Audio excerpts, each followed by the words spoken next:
আসসালামু আলাইকুম রহমতুল্লাহ। প্রিয় দর্শক, কেমন আছেন? আশা করি ভালো আছেন। প্রিয় দর্শক, গুম সংক্রান্ত কমিশনের প্রতিবেদন। দুজনকে হত্যার পর অপারেশনের টাকা দান করে দেন র্যাব কর্মকর্তা।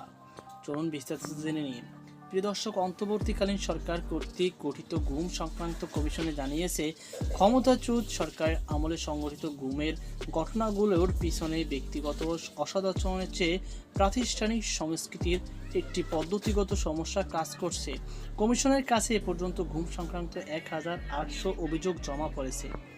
বাসসের এক প্রতিবেদনে বলা হয়েছে, কমিশনের দ্বিতীয় অন্তর্বর্তীকালীন প্রতিবেদনে বলা হয়েছে, এটি প্রতীয়মান হচ্ছে এমন একটি পরিবেশ সৃষ্টি হয়েছিল যেখানে এই ধরনের অপরাধগুলোকে নীরবে প্রশ্রয় দেওয়া হতো।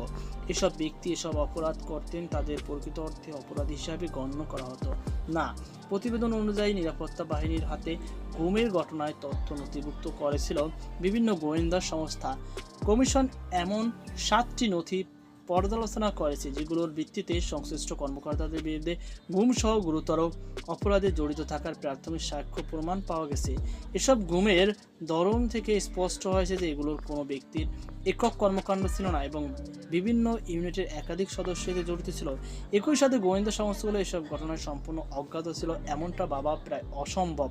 প্রতিবেদনে আরও বলা হয়, ওই সময় ব্যাপক হারে গুমের ঘটনা ঘটলেও পর্যালোচনা থাকা নথিগুলোতে গুম শব্দটির উল্লেখ নেই। নথিগুলোতে বরং বিস্তারিতভাবে লেখা ছিল সংশ্লিষ্ট কর্মকর্তাদের রাজনৈতিক সম্পৃক্ততা, এমনকি তাদের আত্মীয় স্বজনদের রাজনৈতিক পরিচয় সম্পর্কেও লেখা ছিল।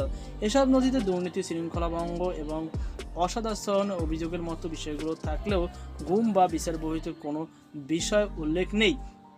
কমিশন পর্যবেক্ষণ বলেছে, বাহিনীগুলোর ভিতরে এমন গুরুতর অভিযোগ নিয়ে নীরবতা বজায় রাখাটা সম্ভবত একটি বৃহত্তর অপারেশন ম্যান্ডেট এর অংশ ছিল, যা বাহিনীর অভ্যন্তরে জাতীয় নিরাপত্তা ও জনশৃঙ্খলা রক্ষায় অজুহাত গ্রহণযোগ্য বলে বিবেচিত হতো। প্রতিবেদনে একটি উদাহরণ তুলে ধরা হয়েছে যেখানে সেনাবাহিনী থেকে র্যাব আসা এক কর্মকর্তার বিরুদ্ধে কমিশনের কাছে গুম জড়িত থাকার প্রাথমিক সাক্ষ্য প্রমাণ রয়েছে, অথচ সেই সময় র্যাবের মহাপরিচালক বেনজির আহমেদ তাকে একজন অত্যন্ত দক্ষ কর্মকর্তা বলে প্রশংসা করেন। র্যাবের মহাপরিচালক বেনজির আহমেদ পরে পুলিশের মহাপরিদর্শক হন। তিনি তার সুপারিশপত্রে ওই কর্মকর্তার কর্মদক্ষতাকে খুব সন্তোষজনক এবং নেতৃত্ব গুণকে উচ্চমানের হিসাবে বর্ণনা করেন। বেনজির তাকে ব্যক্তিগতভাবে ভদ্র ও সৎ এবং পেশাগতভাবে অত্যন্ত দক্ষ ও স্ব-উদ্যোগী হিসাবে উল্লেখ করেন।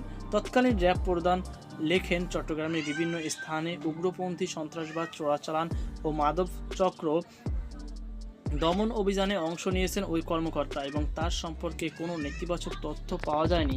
কমিশন বলেছে, সেই প্রেক্ষাপটে তাদের দ্বারা সংগঠিত অপরাধগুলোর অপরাধ হিসাবে আনুষ্ঠানিকভাবে রিপোর্ট করা কারো কাছে স্বাভাবিক মনে হতো না।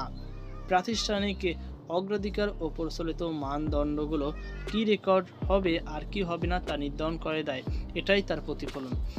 প্রতিবেদনে বলা হয়, একজন জ্যেষ্ঠ জেনারেল কমিশনকে জানান, তিনি চেষ্টা করেছিল সেনাবাহিনী থেকে পেছনে র্যাব আসা কর্মকর্তা যাতে মৃত্যুদণ্ড যোগ্য অপরাধে জড়িয়ে না পড়েন। তো প্রিয় দর্শক, এই ছিল আমার সর্বশেষ আপডেট। এ নিয়ে আপনার কি মতামত অবশ্যই কমেন্ট বক্সে জানাবেন। সকল আজকে পর্যন্ত, আল্লাহ হাফেজ।